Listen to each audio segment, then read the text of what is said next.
Welcome to big bang. This is Satish. Visakha steel ప్లాంట్లో పర్యటించిన కేంద్ర మంత్రి కుమారస్వామి కీలక వ్యాఖ్యలు చేశారు. స్టీల్ ప్లాంట్ను ప్రైవేటీకరిస్తారని ఎవరు చెప్పారన్నారు కుమారస్వామి. కేంద్ర మంత్రి ప్రకటనను మంత్రి లోకేష్ స్వాగతించారు. కేంద్ర మంత్రి ప్రకటనతో స్టీల్ ప్లాంట్ ప్రైవేటీకరణ ఆగినట్టేనా? తాజా పరిణామాలు ఇస్తున్న సంకేతం ఏంటి? విశాఖ ఉక్కు భవిష్యత్తు ఏంటి? ఇదే అంశంపై మాట్లాడబోతున్నాం. చర్చలో పాల్గొంటున్నారు సామాజిక విశ్లేషకులు, సిపిఐ మాజీ జేడీ, జై భారత్ పార్టీ నేషనల్ అధ్యక్షులుగా ఉన్న జేడీ లక్ష్మీనారాయణ గారు. జేడీ లక్ష్మీనారాయణ గారు, నమస్తే సార్. నమస్తే. జై భారత్. రైట్. జేడీ లక్ష్మీనారాయణ గారు, చాలా రోజులుగా మీరు విశాఖ స్టీల్ ప్లాంట్ వ్యవహారంపై కూడా స్పెషల్గా ఫోకస్ పెట్టారు. దీనిపైన కేసు కూడా వేసిన సందర్భం ఉంది, నేపథ్యం ఉంది. నిన్న కుమారస్వామి కేంద్ర ఉక్కు గనుల శాఖ మంత్రి కొత్తగా బాధ్యతలు స్వీకరించారు. ఆయన నిన్న విజిట్కి వచ్చేటప్పుడు గత 4-5 రోజులుగా విశాఖ స్టీల్ ప్లాంట్ భవిష్యత్తు ఏం కాబోతుంది, విశాఖ స్టీల్ ప్లాంట్ ప్రైవేటీకరణకు రంగం సిద్ధమైపోయింది అని ఈ తరహాగా రకరకాలుగా చర్చలు జరిగాయి. కానీ నిన్న ఆయన స్టేట్మెంట్ ఒకసారి మీకు చదివి వినిపిస్తాను సార్. ప్లాంట్ సందర్శన నిమిత్తం ఆయన ఇచ్చిన సందేశం, ఆయన రాసిన సందేశం: ఈ స్టీల్ ప్లాంట్ సందర్శించిన తర్వాత నాకు ఈ ప్లాంట్ దేశ ఆర్థిక అభివృద్ధికి సహాయపడుతుందని అర్థమైంది. అనేక కుటుంబాలు వారి రోజువారీ అవసరాలు, జీవనోపాధి కోసం ఈ ప్లాంట్ పైన ఆధారపడి ఉన్నాయి. ఈ ప్లాంట్ను పరిరక్షించడం మా బాధ్యత. ఈ ప్లాంట్ మూతపడుతుందని మీరు ఎవ్వరూ ఆందోళన చెందవద్దు. ప్రధానమంత్రి గారి ఆశీస్సులు, సహాయంతో ఈ ప్లాంట్ 100% సామర్థ్యంతో ఉత్పత్తి చేస్తుంది. HD Kumaraswamy, minister of steel, జీఓఐ, government of India అని ఆయన ఒక సందేశం ఇచ్చారు ప్లాంట్ సందర్శన నిమిత్తం. ఇవి చూస్తున్నప్పుడు ఏమనిపిస్తుంది సార్? ఇంకా విశాఖ ఉక్కు ప్రైవేటీకరణ ఆగినట్టేనా? మీ అంచనా ఏంటి సార్? అంటే ముఖ్యంగా మనం ట్రేడ్ యూనియన్స్ కానీ, ఎగ్జిక్యూటివ్స్ కానీ, తర్వాత పబ్లిక్ ఇంట్రెస్ట్ లిటిగేషన్ వేసిన మేమంతా కోరుకున్నది ఏంటంటే విశాఖపట్నం స్టీల్ ప్లాంట్ అన్నది ఒక పబ్లిక్ సెక్టర్ అండర్టేకింగ్ గానే కొనసాగాలి, దీన్ని ప్రైవేటీకరణ చేయకూడదు అని చెప్పేసి కోరుకుంటున్నాం. కాబట్టి నిన్న మినిస్టర్ గారు వచ్చి చెప్పిన ముఖ్యమైన విషయాలు ఏంటంటే ఈ ప్లాంట్ మూత పడదు, తర్వాత వచ్చేసి 100% కెపాసిటీలో ఉత్పత్తి జరుగుతుందని ఆయన మాట్లాడారు. కాబట్టి ఇందులో ముఖ్యంగా మనం అనుకుంటున్నది ఏంటంటే ఈ స్టీల్ ప్లాంట్ అన్నది ప్రైవేటీకరణ కాకూడదు అన్నది. సో ఆయన స్టేట్మెంట్ లో ఉన్న ముఖ్యమైన, ఎందుకంటే ఈ రోజు నేను ఉదయం న్యూస్ పేపర్లు చదివిన, కొన్ని పేపర్లు ఏమో ప్రైవేటీకరణ కాదు అని అన్నారు, కొన్ని పేపర్లు ఏమో మూతపడదు అన్నారు. సో ఈ విషయంలో ఒక క్లారిటీ ఆయన ఏమన్నారంటే ప్రధానమంత్రి గారికి అన్ని నేను ఎక్స్ప్లెయిన్ చేసి ఆ సందర్భంగా ఫైనల్ గా ఒక డెసిషన్ తీసుకుంటామని ఆయన చెప్పారు. ఎందుకంటే 2021వ సంవత్సరంలో మొత్తం మనకున్న పబ్లిక్ సెక్టర్ అండర్టేకింగ్స్ అన్నింటినీ కూడా స్ట్రాటజిక్, నాన్ స్ట్రాటజిక్ సెక్టర్స్ అని రెండుగా విభజించారు. స్ట్రాటజిక్ సెక్టర్స్ అంటే ముఖ్యంగా టెలికమ్యూనికేషన్స్, అటామిక్ ఎనర్జీ, తర్వాత వచ్చేసి పెట్రోలియం, కోల్, ఆ తర్వాత బ్యాంకింగ్, ఫైనాన్స్, ఇన్సూరెన్స్, వీటన్నిటిని స్ట్రాటజిక్ సెక్టర్ లో పెట్టి స్టీల్ అన్నదాన్ని నాన్ స్ట్రాటజిక్ సెక్టర్ లో పెట్టారు. కాబట్టి నాన్ స్ట్రాటజిక్ సెక్టర్ లో ఉన్న కంపెనీలు, పిఎస్యూస్ ఏవైతే ఉన్నాయో వాటిని ప్రైవేటీకరణ చేయడం, లేకుంటే మూసివేయడం, ఈ విధమైన ఆల్టర్నేటివ్స్ ఇస్తూ department invest and public asset management అన్న డిపార్ట్మెంట్, దీపం అంటారు, వాళ్ళు ఆ విధంగా ఒక నోటిఫికేషన్ కూడా ఇష్యూ చేయడం జరిగింది. కేబినెట్ కమిటీ కూడా యాక్సెప్ట్ చేయడం జరిగింది. ఆ తర్వాత వాళ్ళు ట్రాన్సాక్షనల్ అనలైజర్, తర్వాత ఫైనాన్షియల్ అనలైజర్ ఇద్దరి కోసం వాళ్ళు టెండర్స్ కూడా పిలవడం జరిగింది. సో ఈ ప్రక్రియ జరుగుతున్నప్పుడు పార్లమెంట్ లో అనేక సందర్భాల్లో మన ఎంపీలు రాజ్యసభలో గాని, లోక్సభలో గాని అడిగిన ప్రశ్నకు సమాధానంగా సంబంధిత మంత్రులు ఎప్పుడు కూడా మేము దీన్ని ప్రైవేటైజ్ చేస్తాము అన్నది, అంటే టోటల్ డిస్ఇన్వెస్ట్మెంట్ చేస్తాము అన్న విషయంలోనే మాట్లాడారు. ఎప్పుడు కూడా ఈ విధమైన భరోసా ఇవ్వలేదు. అందువల్ల అనేక ఉద్యమాలు లేచాయి. ఇప్పుడు మీరు చూసుకుంటే సుమారుగా 1000 రోజులకు పైగా, ఐ థింక్ 1400 రోజులు అనుకుంటాను, పైగా స్టీల్ ప్లాంట్ లో రిలే నిరాహార దీక్షలు జరుగుతూనే ఉన్నాయి. తర్వాత అనేక మంది మంత్రులకు రిప్రజెంటేషన్స్, మెమరాండం ఇవ్వడం జరిగింది. తర్వాత ధర్నాలు చేపట్టడం జరిగింది. తర్వాత వచ్చేసి ముఖ్యంగా పబ్లిక్ ఇంట్రెస్ట్ లిటిగేషన్ ఏదైతే ఉందో అది హైకోర్టులో నడుస్తుంది. ఆ తర్వాత మొన్నటికి మొన్న జంతర్ మంతర్ లో కూడా కార్మిక సంఘాలతో పాటు మేము కూడా వెళ్ళి అక్కడ ఒకరోజు నిరసన ప్రదర్శనలు కూడా చేశాం. వీటన్నిటి పార్శ్వభూమిలో ఇప్పుడు కుమారస్వామి గారు విజిట్ చేయడం, ముఖ్యంగా మన ఇంకొక ముఖ్యమైన విషయం ఏంటంటే మన ప్రాంతానికి నర్సాపురం ఎంపీ గారైన శ్రీ శ్రీనివాస వర్మ గారు కూడా ఈ విభాగంలో సహాయక మంత్రిగా ఉండడం కూడా అదొక కలిసి వచ్చింది అనుకోవచ్చు. కాబట్టి వీరిద్దరి ఆధ్వర్యంలో నిన్న జరిగిన విజిట్ తర్వాత ఆయన ఏమి రాశారో ఆ విజిట్ రిజిస్టర్ లో అన్నది మీరే చదివారు. ఆ తర్వాత ముఖ్యంగా మనం చూడాల్సిన అంశం ఏంటంటే స్టీల్ ప్లాంట్ ఇప్పుడు కేవలం 2 యూనిట్స్ మీదే నడుస్తుంది. సో వీటి బ్లాస్ట్ ఫర్నెస్లు 3 ఉన్నాయి, అందులో 2 నడుస్తున్నాయి. Yes sir. Visakhapatnam steel plant ఎప్పుడు కూడా ఫుల్ కెపాసిటీతో పనిచేస్తే అది సుమారుగా 200 కోట్ల ప్రాఫిట్ తో వెళ్ళగలదు. ఆ విధమైన కెపాసిటీ ఉంది మనకు నెలకు. సార్. సో ఆ విధమైన కెపాసిటీ ఉన్నప్పుడు ఇప్పుడు విశాఖ స్టీల్ అని ఫుల్ కెపాసిటీతో ఎలా, ఆయన కూడా అదే అన్నారు, అవును. విశాఖపట్నం 100% సామర్థ్యతతో పనిచేసే విధంగా మేము ప్రయత్నిస్తామన్నారు. దానికోసం ఇమీడియట్ గా మనకు కావాల్సింది ఏంటంటే వర్కింగ్ క్యాపిటల్ కావాలి, ఒక 10,000 కోట్ల దాకా. లేకుంటే దీనికి సంబంధించిన రా మెటీరియల్స్ ఏవైతే ఉన్నాయో, అంటే కోల్ కావచ్చు, లేకుంటే ఐరన్ ఓర్ కావచ్చు, ఇవి గనక స్టీల్ ప్లాంట్ కి ఇవ్వగలిగితే వారు నిర్ణయం తీసుకునేంత వరకు ఇది ఫుల్ కెపాసిటీలో పనిచేసే విధంగా కూడా చూడాల్సిన బాధ్యత కేంద్ర ప్రభుత్వం మీద ఉంది. కాబట్టి ఇప్పుడు అందరూ కూడా కుమారస్వామి గారు తన పర్యటన ముగించుకొని ఢిల్లీకి వెళ్ళిన తర్వాత ఏ విధంగా వారు ప్రధానమంత్రిని గాని, కేబినెట్ కమిటీని గాని, తర్వాత దీపం మినిస్ట్రీని గాని ఏ విధంగా వారు కొత్త పంథాలో తీసుకువెళ్తారన్నది అందరం మనం చూస్తున్న విషయం. ఎందుకంటే విశాఖపట్నం స్టీల్ ప్లాంట్ అన్నది ఒక shore based steel plant. Yes sir. మీరు ఒకసారి హిస్టరీలోకి వెళ్తే మొదట 1955వ సంవత్సరం నుంచి స్వాతంత్రం వచ్చిన తర్వాత క్రమక్రమంగా స్టీల్ ప్లాంట్లు పెట్టుకుంటూ వచ్చాం. మొట్టమొదటిగా రూర్కెలాలో పెట్టారు, ఆ తర్వాత వచ్చేసి బిలాయి, తర్వాత దుర్గాపూర్, ఈ విధంగా పెట్టుకొచ్చారు. కానీ మొట్టమొదటిసారిగా మన తీర ప్రాంతంలో ఒక స్టీల్ ప్లాంట్ ఉండాలని పెట్టినప్పుడు అప్పుడు మన విశాఖపట్నాన్ని ఎన్నుకున్న తర్వాత విశాఖపట్నం నుంచి కర్ణాటకకు, తమిళనాడుకి దాన్ని మార్చే ప్రయత్నం కూడా చేసినప్పుడు అప్పుడు అమృతరావు గారు అనే వ్యక్తి ఎవరైతే గుంటూరులో ఉండేవారో వారు వచ్చి కలెక్టర్ ఆఫీస్ ముందు నిరాహార దీక్ష మొదలు పెట్టారు. Yes sir. ఆ తర్వాత క్రమక్రమంగా విశాఖ ఉద్యమం అన్నది మొదలైంది. విశాఖ ఉక్కు ఆంధ్రుల హక్కు అన్న కాన్సెప్ట్ లో అప్పుడున్న తెన్నేటి విశ్వనాథం గారు గాని, మిగతా వారందరూ, గౌతు లచ్చన్న గారు, వీరందరూ కలిసి ఈ విశాఖపట్నం స్టీల్ ప్లాంట్ అన్నది విశాఖపట్నంలోనే ఈ స్టీల్ ప్లాంట్ అన్నది విశాఖపట్నంలోనే ఉండాలని నిర్ణయించుకున్న తర్వాత అప్పటి ప్రధానమంత్రి గారు, అప్పటి ముఖ్యమంత్రి కాసు బ్రహ్మానందరెడ్డి గారి ద్వారా ఒక పత్రం పంపించడం జరిగింది, ఇది విశాఖపట్నంలోనే ఉంటుంది. ఇది సుమారుగా 1971లో జరిగింది అనుకుంటాను. ఆ తర్వాత 1972లో పనులు మొదలై 1992లో ప్లాంట్ ఆపరేషన్స్ కు వచ్చింది. ఇది క్లుప్తంగా మీరు తీసుకుంటే విశాఖపట్నం యొక్క స్టీల్ ప్లాంట్ యొక్క చరిత్ర. ఇందులో ఉద్యమాలు ఏవైతే జరిగాయో, నిరసనలు ఏవైతే జరిగాయో, సుమారుగా 32 మంది వాళ్ళు ప్రాణత్యాగాలు చేశారు ఈ స్టీల్ ప్లాంట్ ఏర్పడడానికి. అంటే అది కేవలం విశాఖపట్నం ప్రాంతంలోనే కాదు, మీరు తీసుకుంటే అప్పుడు ఉమ్మడి ఆంధ్రప్రదేశ్ ఉండేది, ఈవెన్ ఆదిలాబాదు, మంచిర్యాలు, ఈ ప్రాంతంలో ఉన్న వారు కూడా పోలీస్ కాల్పుల్లో వాళ్ళు అమరులయ్యారు. కాబట్టి ఇటువంటి ఆంధ్రప్రదేశ్ యొక్క తెలుగు వారి యొక్క సెంటిమెంట్స్ తో, భావాలతో తర్వాత 32 మంది ప్రాణత్యాగాలతో వచ్చింది విశాఖపట్నం స్టీల్ ప్లాంట్. అందువల్ల ఆ విశాఖపట్నం స్టీల్ ప్లాంట్ ప్రైవేటీకరణ అవుతుందంటే అందరూ కూడా స్పందిస్తున్నారు. సో ఇటువంటి సందర్భంలో మనకు అనేక మార్గాలు ఉండగా ప్రైవేటీకరణ మార్గాన్ని ఎందుకు ఎంచుకున్నారు అన్నది అందరూ అడుగుతున్న ప్రశ్న. కాబట్టి దీంట్లో సొల్యూషన్స్ చాలా ఉన్నాయి. విశాఖపట్నం స్టీల్ ప్లాంట్ ను బ్రతికించాలంటే చాలా సొల్యూషన్లు ఉన్నాయి.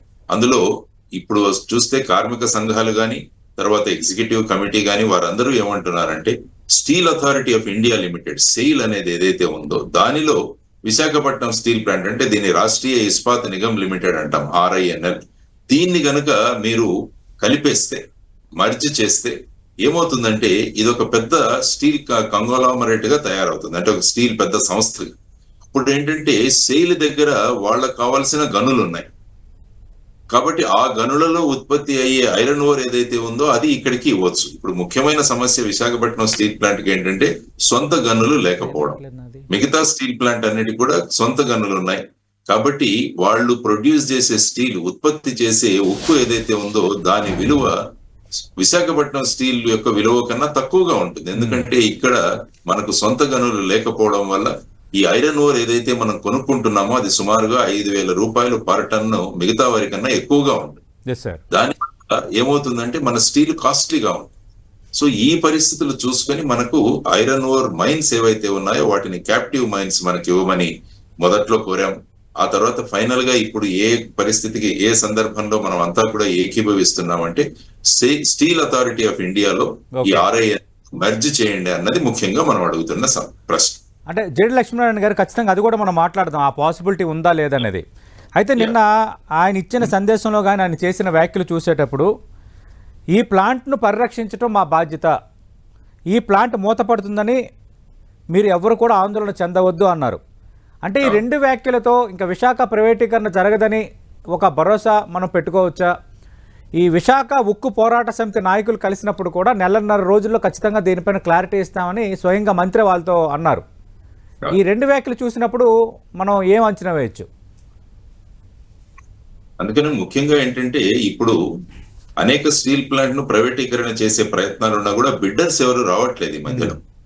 మీరు అటువైపు ఒరిస్సా చూసుకున్నా, తర్వాత వచ్చేసి నగర్నార్ అని ఒక ఛత్తీస్గఢ్ లో ఇంకొక స్టీల్ ప్లాంట్ ఉంది, అక్కడ చూసుకున్నా కూడా బిడ్డర్స్ ఎవరు రావట్లేదు. కానీ అందరూ అనుకుంటున్నది ఏంటంటే విశాఖపట్నం స్టీల్ ప్లాంట్ లో ముఖ్యంగా ప్లాంట్ కన్నా దీనికి ఉన్న భూములు చాలా ఎక్కువగా ఉన్నాయి, భూముల విలువ చాలా ఎక్కువగా ఉంది.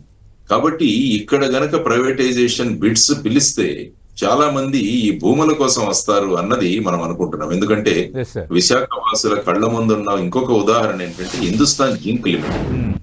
హిందుస్థాన్ జింక్ లిమిటెడ్ అన్నది కూడా పబ్లిక్ సెక్టర్ కంపెనీగా ఉండేది. ఆ తర్వాత 2003-4 సంవత్సరాల్లో అప్పుడు ప్రైవేటీకరణ ధోరణిలో హిందుస్థాన్ జింక్ ను కూడా ప్రైవేటైజ్ చేశాం. వేదాంత అనే కంపెనీకి హిందుస్థాన్ జింక్ ఇవ్వడం జరిగింది. కానీ ఫైనల్ గా ఏమందంటే హిందుస్థాన్ జింక్ అన్నది మూతపడింది.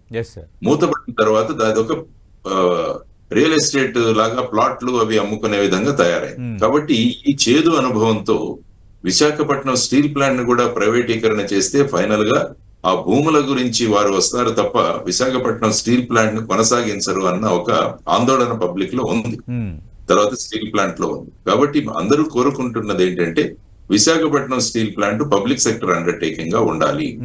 యాక్చువల్ గా మీరు నేషనల్ స్టీల్ పాలసీ ఒకసారి చూస్తే 2030వ సంవత్సరానికి మన భారతదేశంలో 300 మిలియన్ టన్నులు ప్రొడ్యూస్ చేయాలి అన్నది మన టార్గెట్.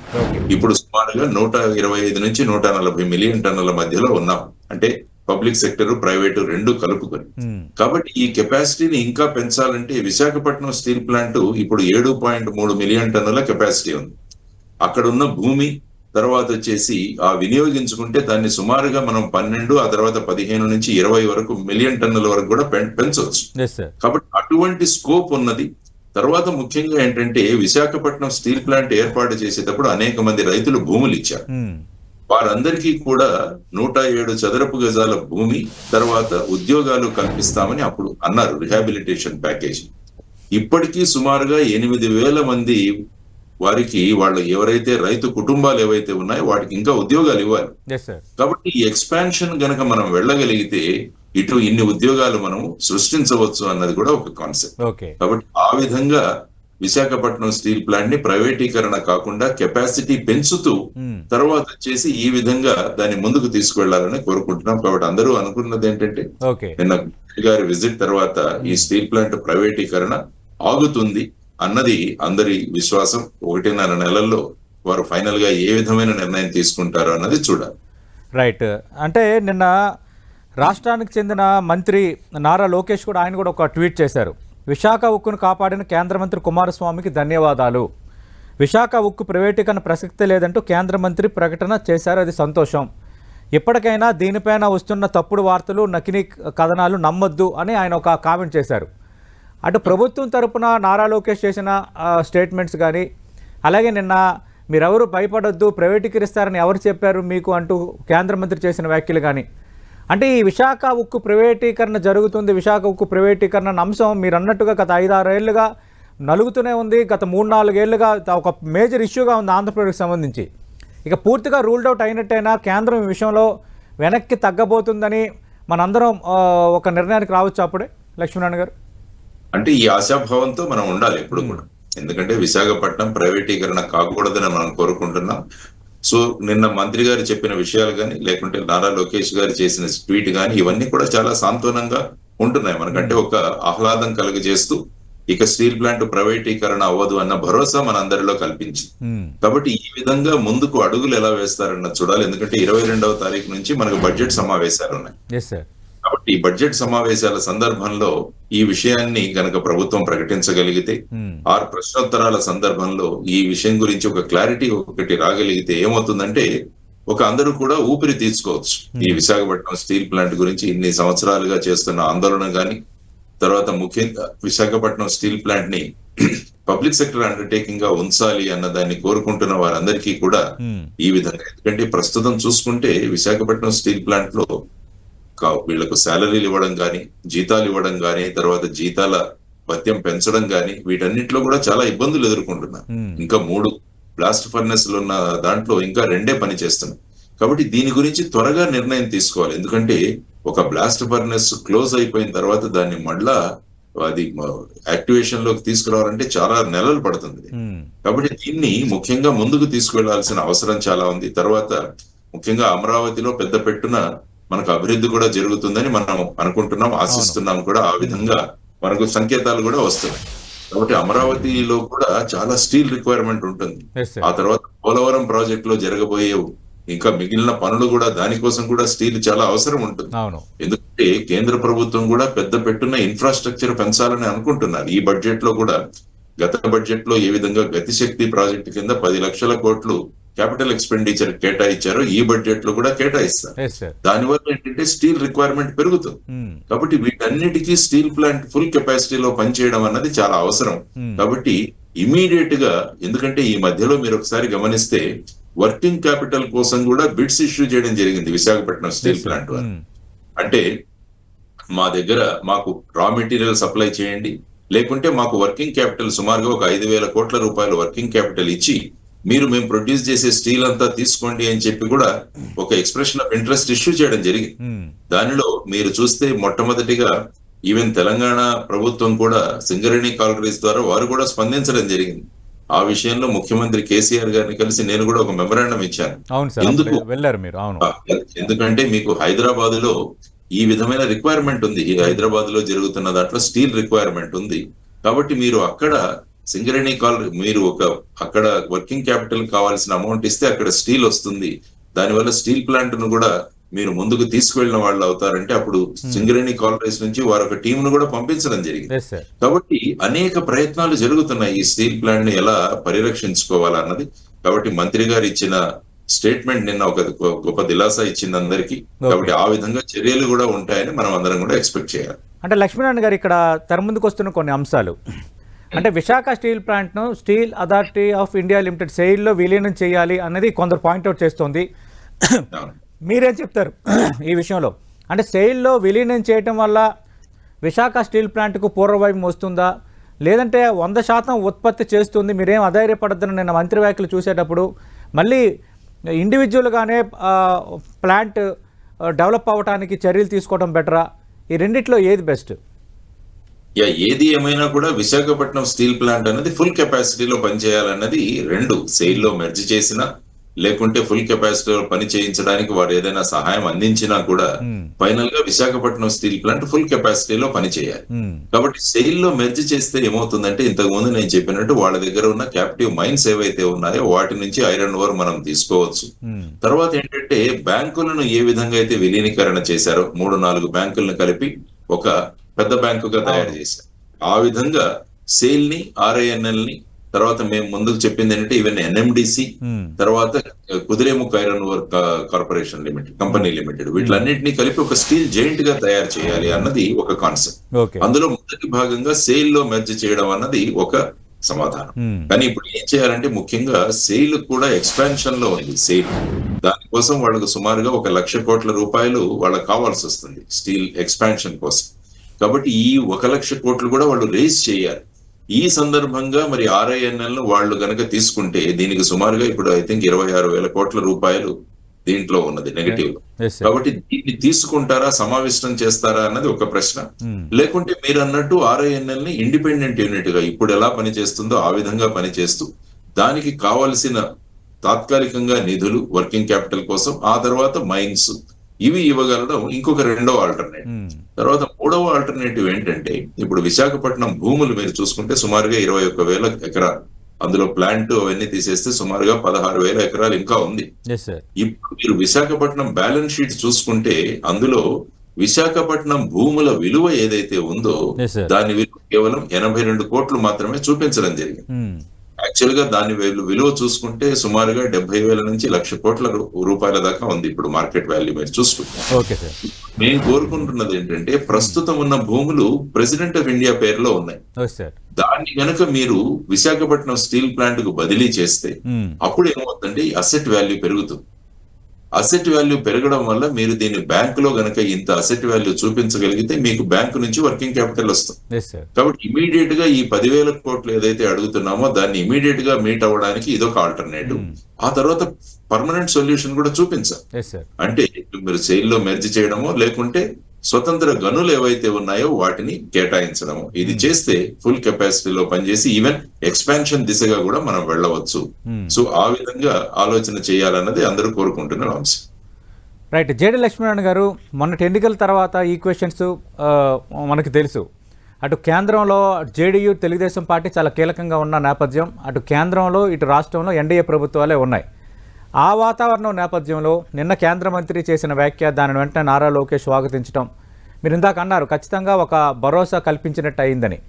అంటే కంపారిటివ్గా ఒక పాజిటివ్ అట్మాస్ఫియర్ వస్తుంది విశాఖకు అని మనం ఎక్స్పెక్ట్ చేయొచ్చా? పొలిటికల్ ఈక్వేషన్స్ మారే మీరు అన్నట్టు. ఖచ్చితంగా తెలుగుదేశం మరియు జేడీయూ ఈ రెండింటి యొక్క సహకారం వల్ల కేంద్రంలో భారతీయ జనతా పార్టీ వాళ్ళు ఎన్డీఏ కూటమిగా ప్రభుత్వం ఏర్పాటు చేయగలిగారు. కాబట్టి ఈ కూటమి ఇలా కొనసాగించాలంటే దానిలో ఉన్న భాగస్వామ్య పక్షాలకు ఉన్న ముఖ్య డిమాండ్స్ ఏవన్నాయో వాటి మీద కూడా వారు కేంద్రీకరించాల్సిన అవసరం వారికి ఉంది. సో ఆ సందర్భంగా మీరు చూసుకుంటే ఇప్పుడు కోరుతున్న ఏదైతే స్టీల్ ప్లాంట్ ప్రైవేటీకరణను ఆపడం కానీ, ఆ తర్వాత మనకు స్పెషల్ కేటగిరీ స్టేటస్ అని జేడీయూ వాళ్ళు అడుగుతున్నారు. ఆ తర్వాత ఈ బడ్జెట్ లో ఏ విధంగా ఆంధ్రప్రదేశ్ రాష్ట్రానికి ఏదైనా స్పెషల్ ఇన్సెంటివ్ ఇస్తారా, లేకుంటే స్పెషల్ కేటగిరీ స్టేటస్ మళ్ళా కన్సిడర్ చేస్తారా అన్నది కూడా అందరూ చూస్తున్న అంశం. ఎందుకంటే ఆంధ్రప్రదేశ్ రాష్ట్రానికి ప్రత్యేక హోదా అన్నది ఎప్పటి నుంచో డిమాండ్ కొనసాగుతూనే ఉంది బైఫర్కేషన్ జరిగిన దగ్గర నుంచి. ఆ తర్వాత జరిగిన అనేక పరిణామాలలో ఫైనల్ గా ఆంధ్రప్రదేశ్ రాష్ట్రాన్ని ఈ ఎన్డీఏ ప్రభుత్వం ఏ విధంగా ఆదుకుంటుందన్న విషయం, ఎందుకంటే ఫైనాన్షియల్ క్రైసిస్ లో ఉన్నాము, తర్వాత ఆర్థిక పరిస్థితి, మనకున్న అప్పుల భారం, వీటన్నిటిని పరిగణలోకి తీసుకుని కేంద్ర ప్రభుత్వం ఈ బడ్జెట్ లో ఏ విధంగా స్పందిస్తుందన్నది కూడా చూడాల్సిన అంశం. దానితో పాటు విశాఖపట్నం స్టీల్ ప్లాంట్ ప్రైవేటీకరణ, ఆ తర్వాత విశాఖపట్నం రైల్వే జోను, ఆ తర్వాత మన విభజన హామీలు, వీటన్నిటినీ కూడా పరిగణనలోకి తీసుకుంటూ వెనుకబడిన ప్రాంతాలైన ఉత్తరాంధ్ర మరియు రాయలసీమ యొక్క ప్రత్యేక ప్యాకేజీ బుందేల్ఖండ్ ప్యాటర్న్ లో ఇవ్వడం, ఈ విషయాలన్నీ కూడా ప్రస్తావనకు వస్తున్నాయి ఇప్పుడు. సో వీటన్నిటి మీద కేంద్ర ప్రభుత్వం ఎలా స్పందిస్తున్నదా అన్నది చూడాలి. దానిలో భాగంగా విశాఖపట్నం స్టీల్ ప్లాంట్ ప్రైవేటీకరణ సందర్భంగా దాన్ని నిన్న మంత్రి గారు చేసిన ప్రకటనలు ఒక ఏ విధమైన ఫైనాలిటీ షేప్ తీసుకుంటాయన్నది కూడా మనం అందరం వేచి చూస్తూ పాజిటివ్ గా జరుగుతుందన్నది కోరుకోవాల్సిన మన యొక్క ప్రధానమైన భావన అని నేను అంటాను. అంటే లక్ష్మీనారాయణ గారు, మనం దీని మీద డిబేట్ క్లోజ్ చేసే ముందు ఒకవేళ ప్రైవేటీకరణ ఆగినా కూడా కార్మికులకు సంబంధించి అడ్రస్ చేయాల్సిన ఇష్యూస్ ఏంటి సార్? కార్మికుల సందర్భంగా ముఖ్యంగా అడ్రస్ చేసిన కార్మికుల కన్నా ముఖ్యంగా ఈ 8,000 మంది ఎవరైతే ఆర్ కార్డ్ హోల్డర్స్ ఉన్నాయో, రిహాబిలిటేషన్ కార్డ్స్ ఎవరైతే భూములు ఇచ్చారో వాళ్ళ సంతతి, ఇది 4వ సంతతి. ఇది ఇప్పుడు 1961, 62 నుంచి వాళ్ళు ఈ సుమారుగా 24 గ్రామాలు, తర్వాత 64 చిన్న చిన్న ప్రాంతాలలో వాళ్ళు చేసిన భూసేకరణలో ఇంకా 8,000 మంది ఆర్ కార్డ్ హోల్డర్ కి ఉద్యోగాలు ఇవ్వాలి. కాబట్టి వాళ్లకు ఉద్యోగాలు ఇవ్వాలి అంటే ముఖ్యంగా దీన్ని ఎక్స్పాన్షన్ చేయాల్సిన అవసరం కూడా చాలా ఉంది. అది మొదటిది. రెండవది, ప్రస్తుతం ఉన్న కార్మికులకు వాళ్ళ వేతనాలు పెంచడం, తర్వాత ఎగ్జిక్యూటివ్స్ యొక్క సాలరీస్, వేతనాలు ఇవన్నీ కూడా సరి అయిన సమయంలో రావడం, వారికి ఇంక్రిమెంట్స్, తర్వాత ప్రావిడెంట్ ఫండ్స్ ఇవన్నీ కూడా జమ అవ్వడం, వీటన్నింటినీ కూడా పరిగణలోకి తీసుకోగలిగితే ఏమవుతుందంటే ఇది ముఖ్యంగా ప్రైవేటీకరణ ఆపి ముఖ్యంగా ప్రభుత్వం కార్మికుల దృష్ట్యా, తర్వాత ఆర్ కార్డ్ హోల్డర్స్, తర్వాత ఎగ్జిక్యూటివ్ దృష్ట్యా వారు తీసుకోవాల్సిన నిర్ణయాల్లో ప్రధానంగా ఉంటాయి. రైట్. థ్యాంక్ యూ లక్ష్మీనారాయణ గారు. మీరు అన్నట్టుగా మనం ఒక ఆశావహ దృక్పథంతోనే ఉందాం. నిన్న మంత్రి ప్రకటన, ఈ స్థాయి ఆశావహ ప్రకటన గతంలో రాలేదు. ప్రైవేటీకరణకు సంబంధించి పరిశీలిస్తున్నామని అన్నారు, కానీ మీరేం టెన్షన్ పడొద్దు, ఎవరు మూతపడుతుందని చెప్పారు, ఎవరు ప్రైవేటీకరిస్తుందని చెప్పారని స్వయంగా మంత్రి మాట్లాడారు. అలాగే రాష్ట్ర ప్రభుత్వం స్పందన కూడా మనం చూసాం. కాబట్టి మీరు కూడా దీనిపైన పిల్ వేశారు. అలాగే కార్మికుల తరఫున మీరు కూడా పోరాటంలో భాగమయ్యారు. కాబట్టి అదే మీ అందరి ఆశలు ఫలించాలనే టెంటివ్ కూడా మనస్ఫూర్తిగా కోరుకుంటోంది. విశాఖ ఉక్కు ఆంధ్రుల హక్కు అనేది ఒక రకమైన ఒక ఒక ఉద్వేగభరితమైన నినాదం అది. గతంలో ఉమ్మడి ఆంధ్రప్రదేశ్లో మొత్తం రాష్ట్ర వ్యాప్తంగా దీనిపైన ఆందోళనలు జరిగిన నేపథ్యం. ఖచ్చితంగా ప్రైవేటీకరణ ఆగే దిశగానే అడుగులు పడాలని కూడా మనం కూడా కోరుకుందాం. థ్యాంక్ యూ లక్ష్మీనారాయణ గారు. ఇది విశాఖ ఉక్కు ప్రైవేటీకరణకు ఆగినట్టనే అంశంపై సామాజిక విశ్లేషకులు సిబిఐ మాజీ జేడీ లక్ష్మీనారాయణ గారి విశ్లేషణ.